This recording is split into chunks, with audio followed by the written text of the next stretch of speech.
Hugh, you just presented an award. Tell me a bit about that.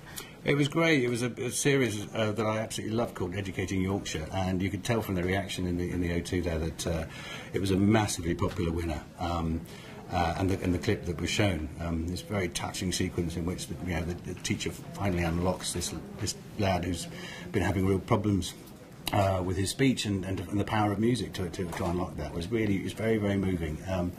I think it's a brilliantly executed programme. It's quite bold when it needs to be, but it shows you the trials and tribulations of working in a modern day school, and all credit to the teachers who I think are a bit blown over by being here tonight. Everyone's been really excited to see them because Yeah. they have become stars in their own right. They have, but I mean, their heart is in teaching, and that's the most important thing. Hugh, for you, Downton Abbey, how is that going, and is that a dream role? Well, it is. I mean, I didn't expect it to be. We all loved the scripts when we read them, and I think I can only translate my enjoyment of the pleasure I had in reading and wanting to know what happened next on that very first script is what's translated to the audience. They want their next fix of it, and the number of people who've told me that they bought the box set and thought they'd watched 1 or 2 episodes and have stayed up all night because they're hooked on it. So it's got that serial tug that has hooked people all around the world now, which is quite astonishing. And it appeals to people of all ages across the board. Why do you think that is? I don't know. I really don't know. I was amazed when I started to realise that all age ranges were enjoying it. From the number of letters we've had from people saying, I sit down with my gran or my grandson, and we don't sort of squirm with embarrassment at certain passages. Yeah. On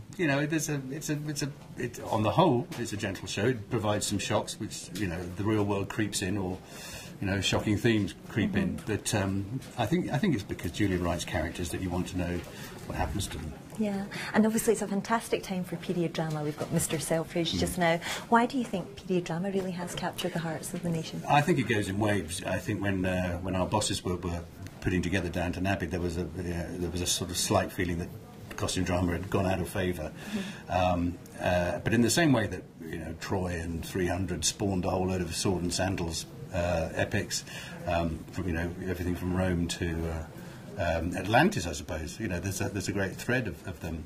So Downton, I think, has reminded people that there's fun to be had with stories from whether it's set in space or the distant past or the not so recent past, like Downton and Mr. Selfridge. Yeah, of course. And what would you like to see happen next to the Granthams?